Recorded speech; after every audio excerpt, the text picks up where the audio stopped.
Efésios, capítulo de número 5, versículo de número 21. Esse versículo é o versículo anterior a essa porção que Paulo começa a falar para os casais, ok? E diz assim, Efésios 5, 21. Sujeitem-se uns aos outros por temor a Cristo. De novo, sujeitem-se uns aos outros por temor a Cristo. Feche seus olhos comigo. Pai, estamos diante das suas escrituras sagradas e nós cremos que aqui está a verdade, Pai. Nós cremos, Senhor Jesus, que tudo que está na nossa vida, que está em desacordo com a Tua palavra, é uma mentira, Pai. E está errado, Pai. E nós queremos te pedir, transforma-nos, Senhor. Senhor, não nos deixe sair daqui do mesmo jeito, Pai. Pai, não nos deixe sair daqui, Pai, sem ser transformado por um toque Teu, Senhor. Pai, nós não queremos sair daqui emocionados. Nós não queremos sair daqui impressionados. Nós queremos sair daqui transformados pela Tua revelação, Pai, pela Tua palavra, Pai. Como marido, Senhor, muda-me, Senhor, transforma-me. As esposas aqui dentro, Pai, transforma, Senhor, a Tua imagem, Pai. Faz isso em nós precisamos desesperadamente do Senhor. Espírito Santo, Tu tens liberdade nesse lugar. Vem e toca em cada um, vem e através da Tua palavra, Senhor, acessa o que mais nada consegue acessar. Penetra, Senhor, aonde mais nada consegue penetrar, aonde a psicologia não consegue chegar, Senhor, aonde as técnicas humanas não conseguem acessar. Vem com a Tua palavra agora, Senhor, ali na divisão, Senhor, da alma e do Espírito, Pai, vem e transforma-nos, Senhor. Nós nos submetemos à Tua vontade hoje aqui, Pai. No nome de Jesus nós oramos. Amém e amém. Gente, casamento é um assunto muito sério na palavra de Deus. Para você ter noção de quão importante é casamento para Deus, a Bíblia, ela começa com casamento. Já em Gênesis 2 você tem um casamento. E a Bíblia, ela encerra com um casamento. A Bíblia começa com Adão e Eva, Deus promovendo um casamento, os dois se tornando um. E a Bíblia encerra com Cristo e a igreja se casando nas bodas do Cordeiro. Para você ter noção de quão importante é esse tema, casamento, nas Escrituras. Quando Jesus decide onde Ele vai iniciar o ministério dele, aonde Ele inicia o ministério dele, gente? Aonde acontece o primeiro milagre do ministério dele, gente? Num casamento. E o que Jesus mostra naquele casamento é que quando ele entra num casamento, ele vira o casamento de ponta cabeça. Quando ele entra num casamento, ele inverte o que é casamento para o mundo. É muito interessante, João 2, quando você olha Jesus nessa festa de casamento, né? Você conhece, acaba o vinho. Eles entram em desespero, né? Porque o vinho é a alegria, o vinho era um símbolo ali do que o casamento estava indo bem, da festa, e o vinho acaba, e aí de repente Jesus manda encher as talhas de água, eles pegam aquela água, levam para o mestre de cerimônia, e quando o mestre de cerimônia toma, ele diz algo, ele diz assim, ó, todos fazem de tal jeito, mas vocês fizeram de outro. É isso que acontece quando Jesus entra em um casamento. Eles vão olhar e falar, todos os casamentos são de tal jeito, mas o de vocês é de ponta cabeça. O que ele estava mostrando todos os casamentos que eu já fui, começa com o vinho maravilhoso, e depois vai colocando o inferior, e termina com tangue de uva. Não é? Todos os casamentos começam maravilhoso, com o melhor vinho no início e termina com o vinho mais xoxo no final. Agora, o de vocês não é assim. O vinho do próximo ano é ainda melhor do que esse. E o vinho do outro ano é ainda melhor. O casamento com Cristo tem a capacidade de melhorar ano após ano. Sabe, todos dizem, lua de mel. Coisa mais maravilhosa é a lua de mel, o início do casamento, aquela paixão. Mas quando Deus entra num casamento, Ele vira de ponta cabeça. Por quê? Porque nós estamos sendo transformados de glória em glória à imagem de Cristo. Então o ano que vem tem que ser melhor estar casado com esse homem. O ano que vem tem que ser melhor estar casado com essa mulher. Por quê? Porque ela está sendo melhorada em Cristo Jesus. Quem está entendendo o que eu estou falando aqui? Jesus, Ele vira o casamento de ponta cabeça.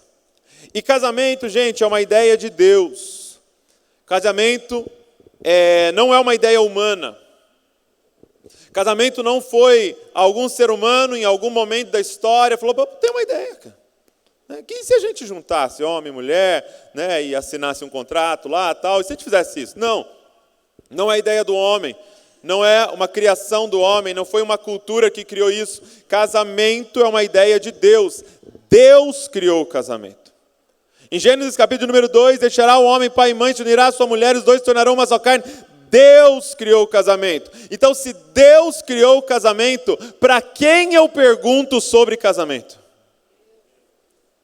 Para quem eu consulto para saber o que deve ser casamento de verdade? O que é casamento de verdade? Como deve acontecer um casamento de verdade? Nós temos que perguntar para o Senhor. O problema é que a gente está perguntando para todo mundo sobre casamento, menos para Deus. O problema é que tem um monte de gente falando, eu acho que casamento, o certo é ser desse jeito, é ser daquele jeito. Não, você não criou o casamento, você não pode falar o que você acha de casamento. É quem criou essa instituição, é quem criou essa ideia que pode nos falar o que é casamento. Quem criou o casamento foi o Senhor. Então, eu quero junto com você hoje, olhar para as Escrituras, para pensar o que é casamento. O que é esse casamento de ponta cabeça? Efésios 5, 21 é esse texto introdutório para o que Paulo vai falar sobre casamento. Ele vai dizer, mulheres, sujeitem-se aos seus maridos, falando sobre submissão. Depois vai falar, marido, ame a sua mulher como Cristo amou a igreja, falando sobre amor sacrificial. Ele vai dizer, marido, você é o cabeça, falando sobre essa liderança no lar, esse sacerdócio. Ele vai falar, mulher, você é o corpo, falando sobre a edificação do lar, esse papel da mulher. Mas ele introduz essa porção com esse pequeno versículo que eu quero olhar junto com você. Sujeitem-se uns aos outros por temor a Cristo. Fala comigo, sujeitem-se uns aos outros por temor a Cristo. Qual é a primeira característica que a gente precisa entender de casamento? Diga comigo, casamento é morte. Casamento é morte. Isso contém, nessa primeira parte do versículo, sujeitem-se. Sujeitem-se uns aos outros. Se sujeitar uns aos outros é um caminho de morte. É o caminho que Jesus nos apresentou ao fazer a proposta para segui-lo. Aquele que quiser vir após mim, negue-se a si mesmo, tome a sua cruz e siga-me. O que é o casamento, gente? O casamento é um caminho de morte. O desastre do casamento é quando os dois querem achar vida. Jesus diz nesse mesmo texto em Mateus 16, aquele que quiser achar a vida, perdeu. Mas aquele que perder a vida, achou. Por quê? Porque casamento é um sinônimo de perder a vida. Quando a gente olha para casais em crise, casais vivendo um inferno dentro de casa. Você pode olhar, você pode conversar, são dois tentando achar a vida, e eu quero sugar a vida do outro. Eu falo, não, você tem que me dar vida. E o outro está falando, não, você tem que me dar vida. Mas nenhum dos dois entendeu que entrou nessa relação para sujeitar um ao outro. Sabe, eu não sei se você já parou para pensar nisso, mas no dia do seu casamento, né, eu casei dia 6 de dezembro de 2008, vamos fazer 13 anos de casado. 6 de dezembro de 2008, estava eu lá, me arrumando, né? Colocando aquele terno bonito, né? Para o meu casamento. Estava lá a Val, se arrumando, colocando aquele vestido lindo para o casamento. E de repente a gente chegou na igreja. Só que, eu não sei se já parou para pensar, mas eles estavam nos enganando com esse negócio de roupa bonita, de festa, de flores. Por quê? Porque a gente entrou no casamento e veio caminhando para o altar. Meu irmão, o que acontece em altar? Então você imagina pôr um terno assim no carneiro, né, no cordeiro, e falar, ó, tem uma festa para você, né? Vamos levar você para onde? Para o altar. Né? Vem vindo para o altar, vem vindo. Vem, isso, vamos tocar uma música para você entrar no altar. Que música você quer para ir para o altar? Deixa até a gente escolher a música. Devia colocar aquela música assim, né? Como é que é aquela musiquinha que os negão aparecem com os caixão assim?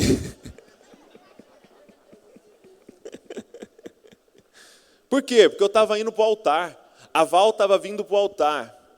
Para quê? Para morrer naquele dia. Entenda uma coisa, você que está aqui. Aquele dia, quando o pastor, no caso era meu pai, ele disse, eu vos declaro, marido e mulher. O Douglas morreu naquele dia. A Valéria solteira morreu naquele dia. E de repente nós ressuscitamos naquele dia, casados. Aonde não vivo mais para mim, mas agora eu vivo um sujeitar-me um ao outro. Agora eu vivo nessa nova relação, nessa nova mentalidade. Então, gente, casamento é morte. E o problema é que você ainda está vivo. O problema é que você ainda fica querendo deixar o velho Douglas, a velha Valéria, vir para fora e começar a viver o velho estilo de vida que não é mais seu, porque naquele dia, naquele altar, aquele Douglas morreu. Quem está entendendo o que eu estou falando aqui? Gente, o evangelho é um caminho de morte. Você sabia que Paulo, entenda uma coisa, ele, literalmente, assim, ele se considerava um homem morto. Não era figura de linguagem para falar de uma coisa filosófica, não. Paulo se considerava um homem morto. Já não sou mais eu quem vivo, mas é Cristo que vive em mim. Esses membros não são mais meus, mas agora é Cristo que age em mim. Ele vai dizer em Gálatas, o mistério dos mistérios foi revelado. Cristo em nós é a esperança da glória. Gente, você precisa morrer. A gente fala uma frase no casamento que eu entendo, né, o que a gente está dizendo, mas seria o inverso. A gente fala assim, até que a morte os separe. Mas na verdade é até que a morte os mantenha unidos. Porque quando o velho Douglas, quer dar uma ressuscitadinha, que dá problema no casamento. Você tem que abraçar esse caminho de morte. Esse caminho de negar a mim mesmo para viver essa nova realidade que Deus está nos apresentando. É Cristo vivendo através de nós. O casamento é esse grande símbolo. Por que Jesus vai usar exatamente o casamento para ilustrar a relação dele com a gente? Porque o casamento é esse grande símbolo de sujeitar um ao outro. Eu gosto de contar uma história para as crianças, depois eu tive até que consertar, porque eles acharam que era literal o que eu estava falando. Mas falando de um homem que morreu. Esse homem morreu e aí ele foi para o inferno. E quando ele chegou lá, tinha uma porta para entrar numa sala, que era o inferno. E aí ele abriu a porta e entrou na sala. E o que ele viu no inferno? Ele viu um monte de gente e essas pessoas não tinham cotovelo. Imagina alguém sem cotovelo assim, ó. Então nós não tínhamos como dobrar o braço, né? Tinha o braço assim. E aí tinha uma grande mesa no centro, com um monte de comida. Vários tipos de comida, imagina, macarrão, sopa, frango, arroz, um monte de comida no meio. E aquele monte de gente sem cotovelo, com fome. E aí ele via todo mundo assim, ó, com um garfo, com uma colher, pegando a comida ali e tentando aqui, ó. Aí caía macarrão na cara, assim, ó. Aí caía frango na cara. Imagina, todo mundo, todo sujo, assim, todo mundo lá tentando jogar a comida pro alto e pegar e tal. E aquilo era o inferno. E aí, de repente, ele sai daquela sala e ele vai para o céu. E aí ele entra numa outra sala, que é o céu, e quando ele entra lá, o que ele vê? Todo mundo sem cotovelo. Mesma coisa. Todo mundo sem cotovelo, com aquele braço esticado, e aí uma mesa no meio, cheia de comida, só que tinha uma diferença. Ninguém estava tentando pegar a comida, jogar para o alto para pegar na boca. Estava um dando comida na boca do outro. Todo mundo pegava a comida e dava na boca do outro, e o outro pegava a comida e dava na boca dele. Por quê? Porque eles entenderam que você nasceu para alimentar a pessoa que está do seu lado. O que Paulo vai falar em Gálatas é o seguinte: parem de devorar um ao outro.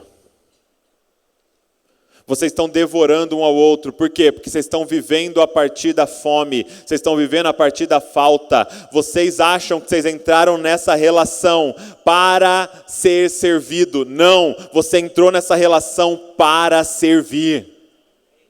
Você entrou nessa relação para dar. Ele fala, aqueles que têm o Espírito têm o fruto do Espírito. O fruto serve para quê, gente?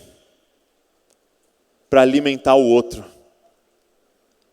Nós precisamos abraçar esse caminho de entrega.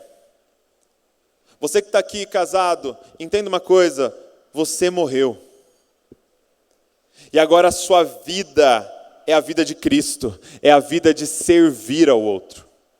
É a vida de se entregar pelo outro. Marido, ame a sua mulher assim como Cristo amou a igreja e a si mesmo se entregou a ela.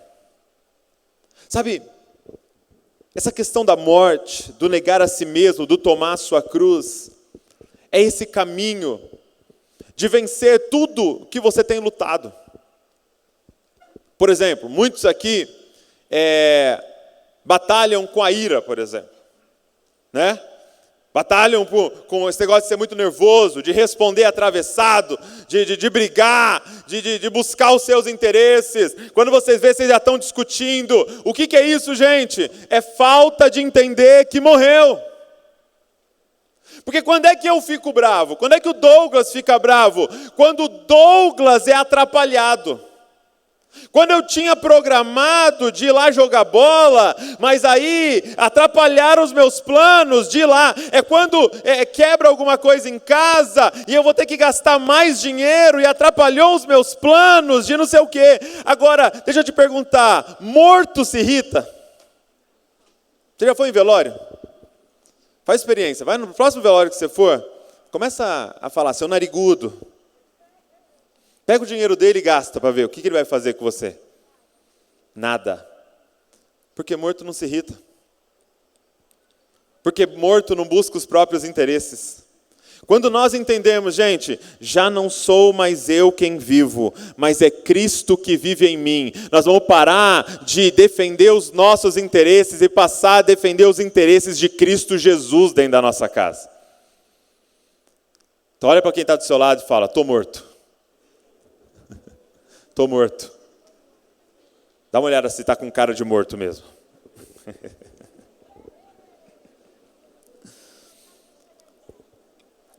Deus, Ele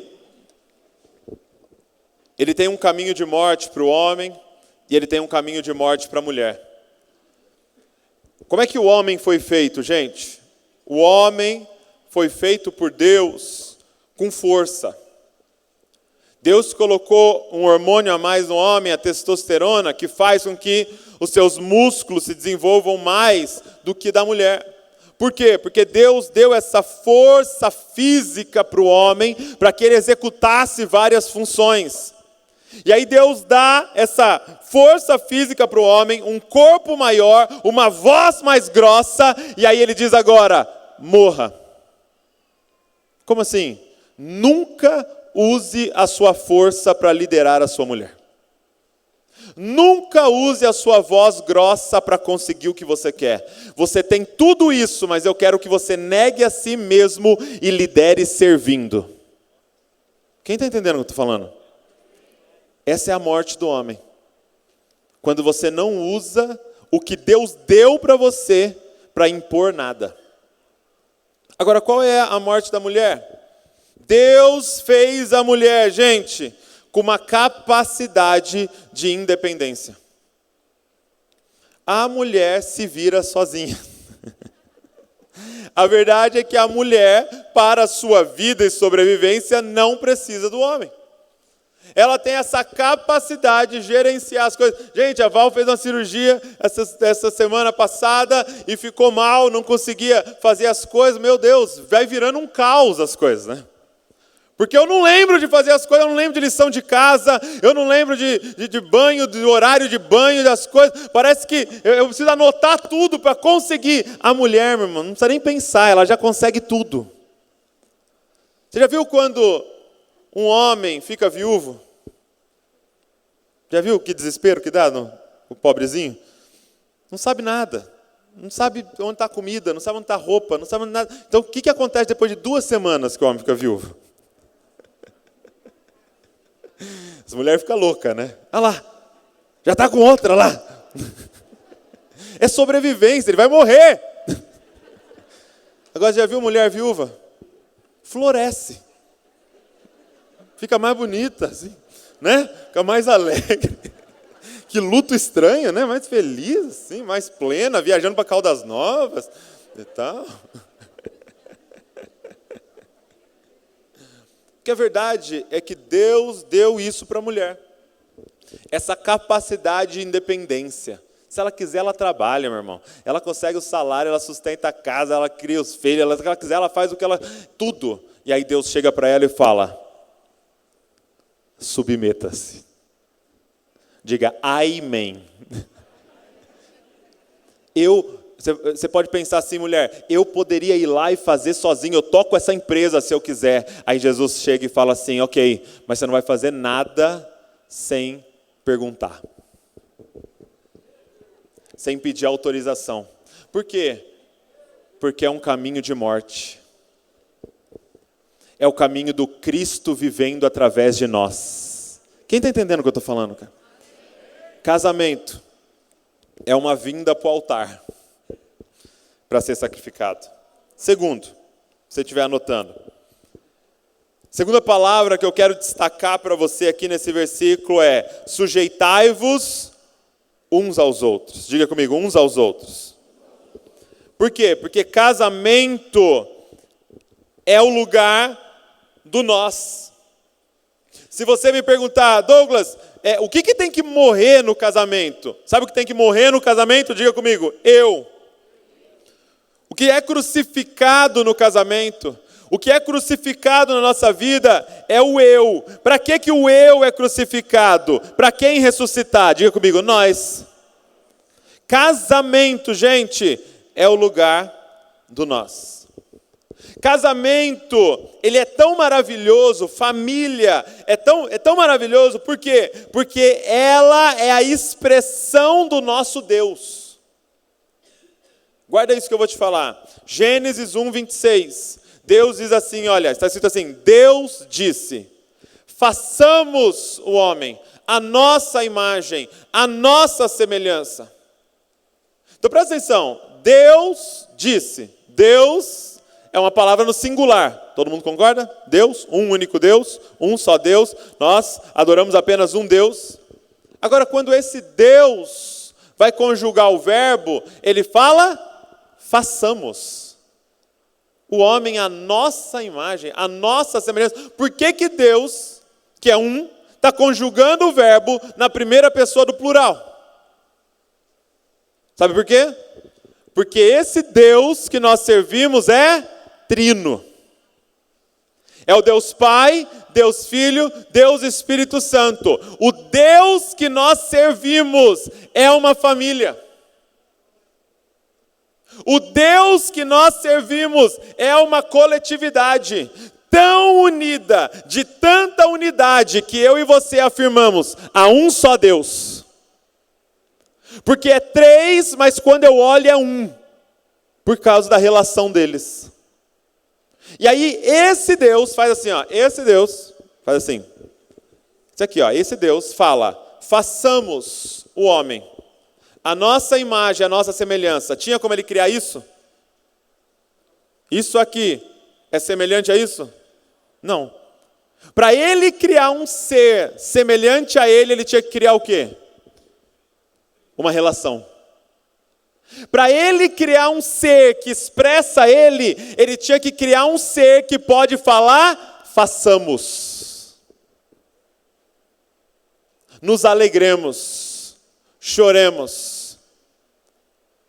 Ele tinha que criar um ser que fosse um ser coletivo. É por isso que você lê Gênesis 1 e você vai ver algo se repetindo, porque é um poema, você vai ver algo se repetindo. E viu Deus que era bom, e viu Deus que era bom, e viu Deus que era bom, e viu Deus que era bom. Quando chega no final, ele fala, e viu Deus que era muito bom. Por quê, gente? Sabe o que significa bom na Bíblia? Plenitude, completo, inteiro. Então quando ele terminava algo, ele fala, tá inteiro, é bom, é bom. Só que em Gênesis 2, você vê pela primeira vez, na criação perfeita, a frase, não é bom.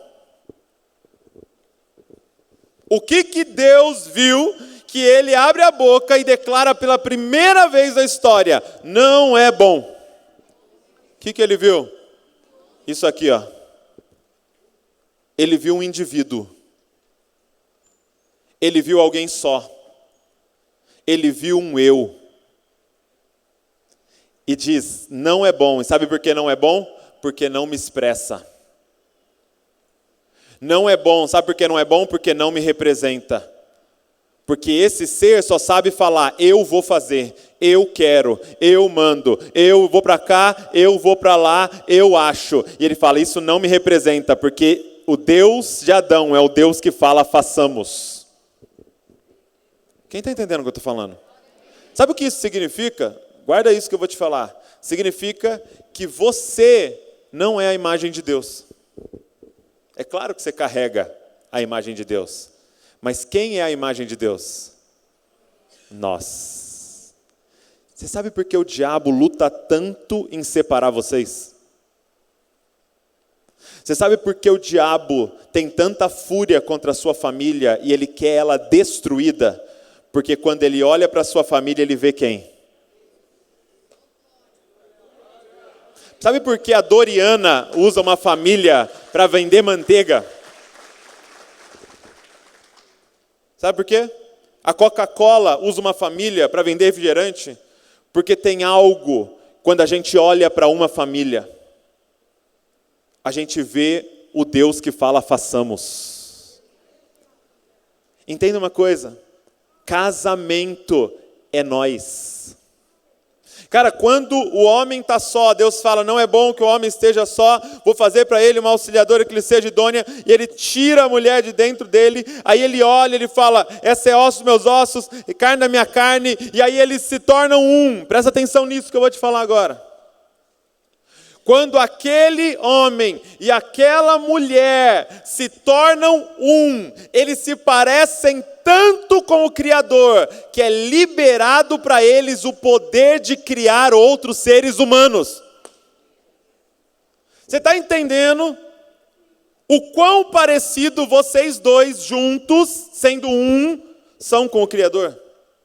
O tanto que vocês representam o Criador, que é algo que só Ele poderia fazer até ali, criar seres humanos, foi liberado para vocês. Cara. Diga comigo, é nós. Olha para quem está aí do seu lado, sua esposa, seu esposo, diga, é nós. O desafio do casamento é essa morte do eu, para viver o nós.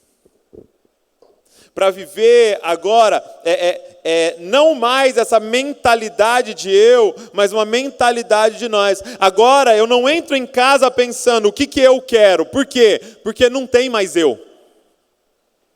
Agora tem nós. Agora eu não penso o que é bom para mim. Agora eu só penso o que é bom para nós. Nessa manhã, Jesus está te convidando a pregar o seu eu na cruz. Jesus está te convidando à morte do eu. E Ele quer te ensinar a conjugar o verbo na primeira pessoa do plural. Quando é que você vai abrir mão disso? Quando é que você vai abrir mão dessa ideia satânica de viver para você? Sabe, gente, a gente morre de medo dos nossos filhos se envolver com o satanismo. Você lembra antes que não podia nenhum desenho, não podia assistir desenho nenhum? Você lembra? Que os nossos vô, nossas vó lá, alguns pais não deixavam assistir nada. Cavaleiro do Zodíaco, pelo amor de Deus, tira esse desenho, Cavaleiro do Zodíaco, isso é do inferno e tal, não sei o quê. Porque a gente morria de medo, né, de se envolver com o satanismo. Mas deixa eu te falar, quando Jesus viu Satanás, é quando ele falou assim, olha, eu estou indo para Jerusalém, eu vou ser capturado pelos líderes, eles vão me açoitar, eles vão me crucificar, eu vou morrer e ressuscitar. Aí Pedro chega para ele e fala assim, para Jesus, com esse papo negativo, fala comigo Jesus, eu sou mais que vencedor. Eu posso todas as coisas naquele que me fortalece. Vamos, fala comigo, estufa o peito, diga... Eu sou um rei. Para com esse papo que você vai morrer. Pensa mais em você. Se valoriza mais, Jesus. Eles não te merecem. Jesus olha no olho dele e fala assim, para trás de mim, Satanás. Porque você não cogitas as coisas de Deus, mas dos homens. Onde é que ele viu Satanás? Onde é que ele viu? Quando alguém estava falando para ele, vive para eu. Pense em você. Para com essa bobeira de morte. Para com essa bobeira de entregar a sua vida. Se valorize. Sabe onde está o satanismo? Em cada outdoor que a gente olha dizendo, poupe-se. Se ame mais. Se valorize mais. Não, gente. Eu e você nascemos para nos sujeitarmos uns aos outros. Porque nós nascemos para ser como Cristo. Nós nascemos para entregar a nossa vida para que o outro viva. Presta atenção nisso, gente. Hoje aqui, nessa sala, eu consigo ver o rosto de todo mundo que está aqui. Eu consigo olhar para o rosto de cada um que está aqui. Ó. Eu consigo ver alguém sorrindo, eu consigo ver alguém chorando, eu consigo ver aquele irmão dormindo ali. Brincadeira, não tem ninguém dormindo. Eu consigo ver o rosto de cada um aqui. Só tem um rosto nesse auditório que é invisível para mim, gente. Só tem um rosto que Deus não me deixa ver aqui nesse auditório. É o meu. Você sabe por quê? Porque eu não fui feito para olhar para mim. Eu fui feito para olhar para você.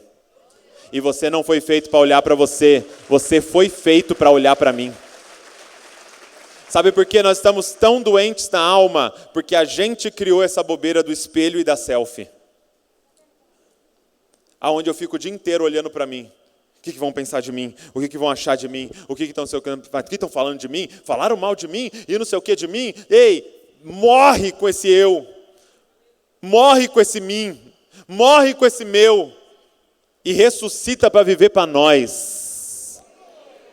É tudo nosso. Gente, quando os discípulos chegaram para Jesus e falaram, mestre, nos ensina a orar. Ele falou, claro, orar é muito fácil. Escreve aí, oração. 2 pontos. Nós. Aprendeu a orar. Mas dá um exemplo aí. Faz assim, ó. Pai Nosso. Não é o meu Deus? Não. É o Pai Nosso. Aí quando você for pedir pão, sabe o que você faz? É o pão nosso. Não é pão só para minha casa? Não, é pão para nós. É o pão nosso. É a dívida nossa. É a tentação nossa. É o perdão nosso. Porque o que é orar como Cristo? É entender, já não sou mais eu quem vivo. Mas agora eu vivo para nós. Eu já não busco mais os meus interesses. Mas agora a gente sujeita um ao outro. Gente, por exemplo, o que é isso na sexualidade, por exemplo? Nós vamos ouvir aqui daqui a pouco sobre sexualidade. Mas o que é isso na sexualidade, por exemplo? Mentiram para nós, gente, sobre sexo. Mentiram para nós em cada seriado, em cada filme, mentiram para nós porque nos falaram que você tem um órgão genital para ter prazer. Deus te deu esse órgão genital aí para você ter prazer. Não. Deus te deu um órgão genital para você dar prazer. Porque Jesus falou, melhor é dar do que receber. E por que você quer aplicar isso só em oferta? Isso é para toda a vida, para todas as áreas. Melhor é dar do que receber. E quando você ganhar essa consciência, eu não vou para aquela cama para arrancar prazer do outro. Eu vou para aquela cama para dar prazer para o outro. Parabéns, você chegou no céu. Por quê? Porque o que é essa guerra? Não, eu vou te dar prazer. Não, hoje eu vou te dar prazer. Não, ontem foi você, hoje sou eu. Nem vem com essa, eu que vou te dar prazer. Não, você vai gozar antes. Não, hoje você vai gozar. E aí a gente fica nessa guerra. Parabéns, você chegou no paraíso. O que é o inferno? Um tentando estuprar o outro. Um tentando fazer a sua masturbação vaginal no outro. Porque eu estou ali atrás do meu prazer. Não, já não sou mais eu quem vivo. Se nós não estamos tendo prazer, não tem sentido o meu prazer. Porque eu já não vivo mais com a mentalidade satânica do eu. A gente vive para nós. Então olha para quem está do seu lado e fala, é nós. É nós. Sujeitai-vos uns aos outros. Sabe, uma coisa que mudou o meu casamento, que mudou a minha vida, é quando eu e a Val compreendemos que Deus nos fez diferentes. E essa é a beleza do casamento. A beleza do casamento é que Deus deu para a Val exatamente as coisas que não me deu. E Deus deu para mim exatamente as coisas que não deu para a Val. Deus nos fez diferentes. De uma certa forma, numa certa ótica, deixa eu afirmar isso para você. Deus quer que você case errado. Sabe o que Deus faz no namoro? Coloca uma venda em cada um. Né? Aquela venda chamada paixão. Venda, aí deixa namorando. Namora, noiva. Aí no casamento ele tira a venda. Tcharam! Por quê? Porque Deus quer que você case errado, no sentido do mundo. Por quê? Porque Deus quer que você case exatamente com a pessoa que carrega aquilo que te falta. Deus quer que você case com a pessoa que exatamente pense diferente de você. Mas eu vejo assim, mas eu vejo assado. Por quê? Porque Deus deixa vocês verem de forma mais completa vocês dois. Quando você entende esse nós, você passa a viver essa vida plena, porque eu comecei a compreender que o que a Val carrega é exatamente o que me falta. Então, das vezes que eu estava brigando com a Val, porque ela estava pensando diferente e vendo diferente, eu estava brigando com aquilo que Deus tinha me presenteado, que era o meu ponto cego. Quem está entendendo o que eu estou falando? A Val, por exemplo, eu sou um cara muito otimista, assim, mas até o otimista patológico, sabe? Que não tranca a casa, não tranca o carro, não acha que tem que fazer seguro das coisas, sabe? Aquele otimista patológico, nada vai acontecer. A Val é uma pessoa mais realista. A Val é uma pessoa mais prudente. E aí me irritava, né? O outro trancou, ligou o alarme, fez o seguro, não sei o quê. Pô, para com isso, que coisa negativa. Não, gente, era Deus me presenteando com a realidade. Porque eu ia morrer sozinho. Porque eu ia perder o carro sozinho. Porque eu ia queimar a casa sozinho. Não, mas aí ela está do meu lado. Quando eu entendi que é a voz de Deus me guiando nos meus pontos cegos, a gente ficou muito mais forte. Quem está entendendo o que eu estou falando? E vice-versa, gente. Então entenda uma coisa, você vai ter que tomar uma decisão. A diferença de vocês, ou vai fazer vocês se separarem, como a gente vê da incompatibilidade de gênio, ou vai ser a grande força de vocês. Porque se eu estou aqui desse lado da mesa, eu estou vendo essa cena, a Val está de pé desse lado da mesa, ela está vendo essa outra cena, e nós dois juntos estamos vendo algo completo. Paulo vai dizer, ei, vocês são o corpo de Cristo. O ouvido não pode falar ao nariz, nós não precisamos de você porque você não ouve. O olfato não pode falar para a boca, nós não precisamos de você porque você não cheira. Não, nós precisamos um do outro.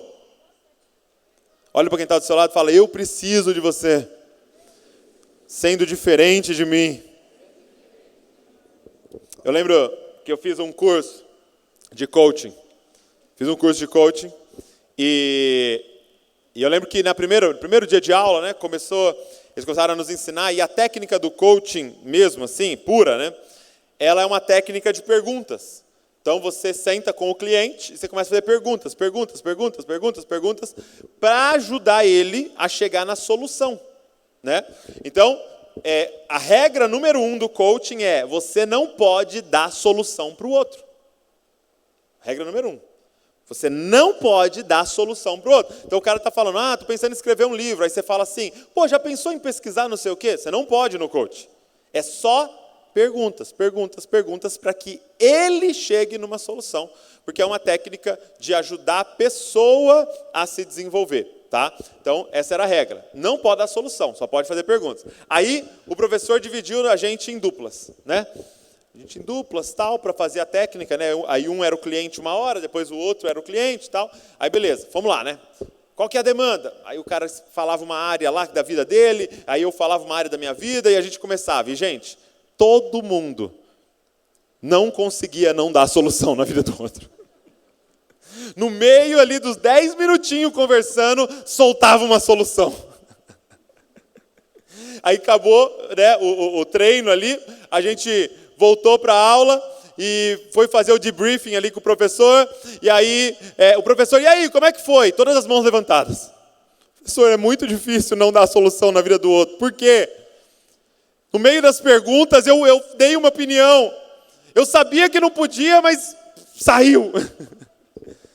E aí o professor, muito educadamente, falou assim, isso acontece por causa da arrogância de vocês. Falei, estou pagando isso aqui, meu Deus do céu. Isso acontece porque nós somos extremamente arrogantes. A gente acredita que aquilo que está dentro de nós é mais precioso do que aquilo que está dentro do outro. Então a gente não tem a paciência de fazer o outro trazer uma solução. A gente quer dar a nossa, que a gente sempre acha que é melhor. Eu tenho uma ideia melhor. Eu tenho uma ideia melhor. Eu sei exatamente o que você tem que fazer com a sua vida, com a sua e com a sua. Só não sei da vida de uma pessoa. Eu sei como fazer todo mundo emagrecer, eu sei como fazer todo mundo ir bem, eu só não sei dar solução para a vida de uma pessoa. E aquilo me confrontou tanto.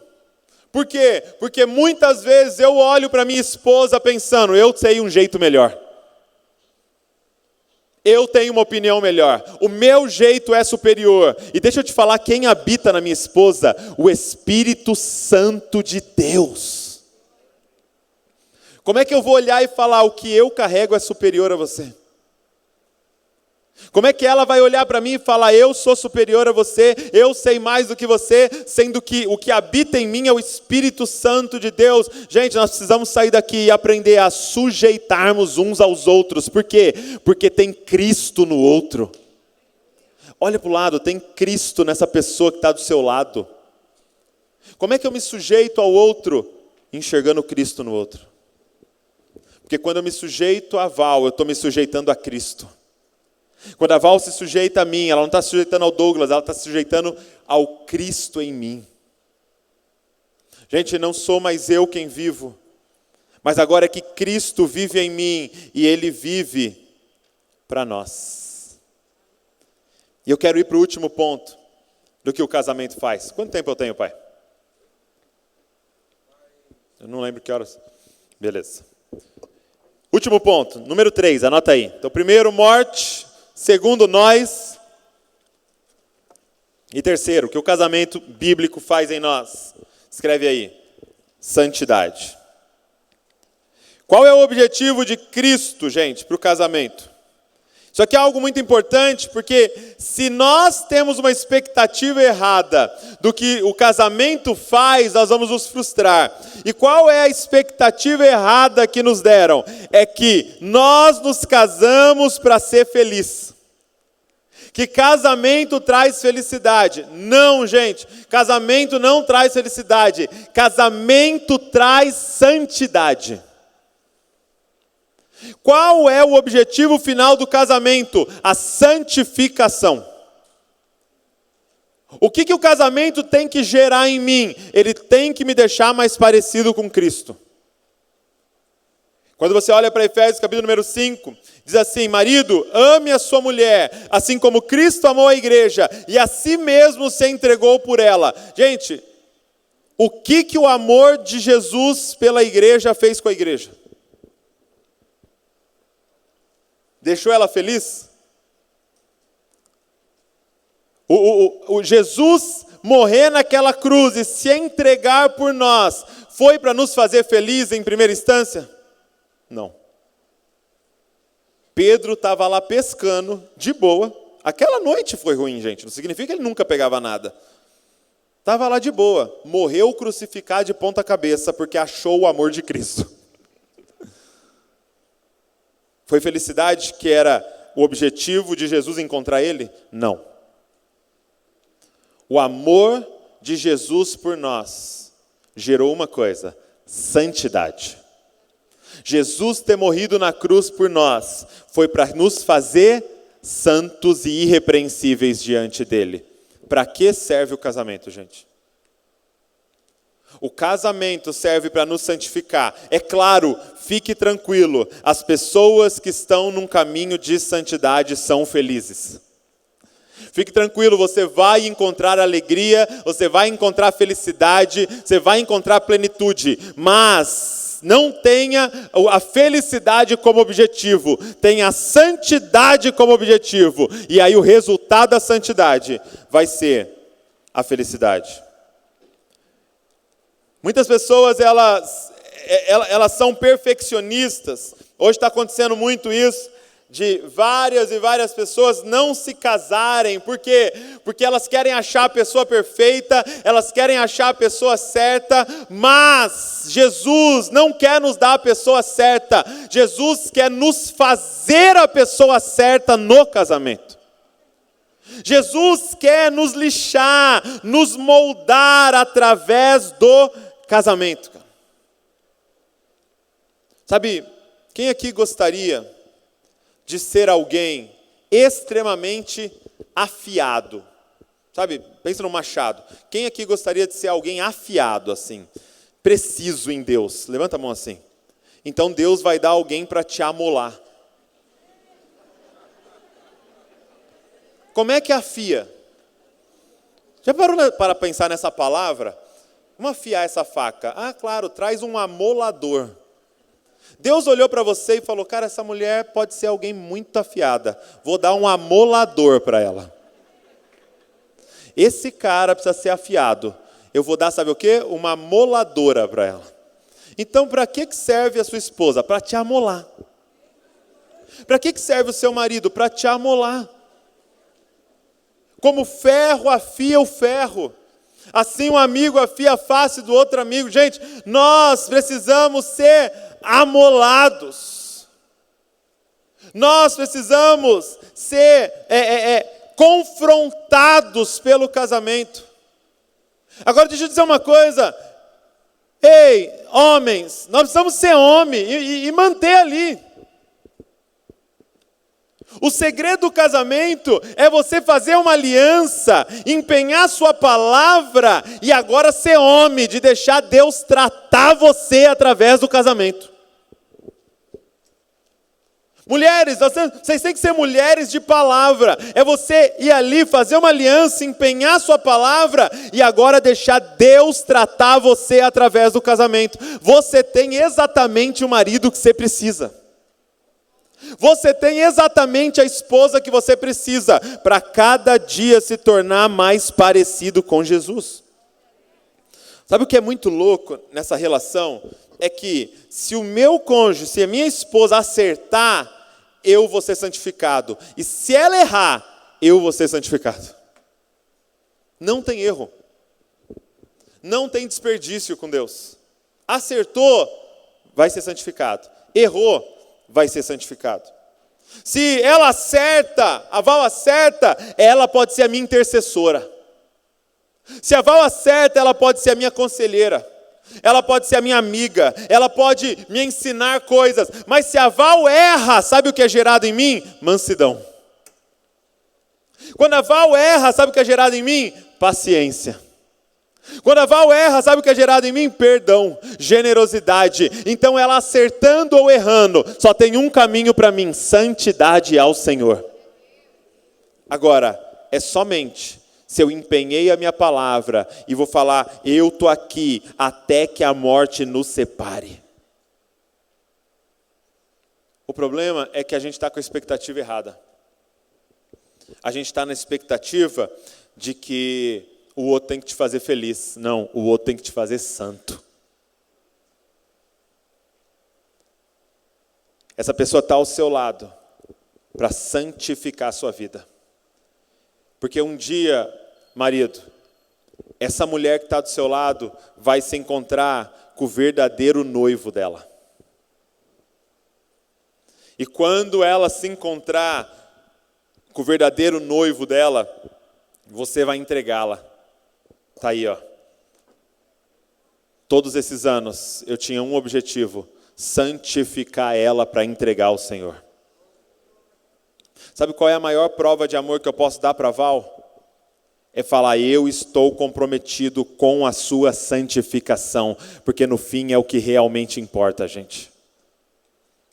Não é eu estou comprometido com o seu conforto, com a sua felicidade. Do que adianta, gente, levar a Val para viajar em todos os lugares do mundo e entregá-la para ir para o inferno? É melhor que a Val nunca saia de Bragança Paulista e seja entregue ao noivo dela para viver eternamente reinando com Deus. Um dia, esposa, você vai entregar esse homem a Deus. E sabe o que Deus vai falar para ele? Mostre-me as tuas mãos. Mostre-me as tuas obras. E o que ele vai ter para mostrar? É palha? É madeira?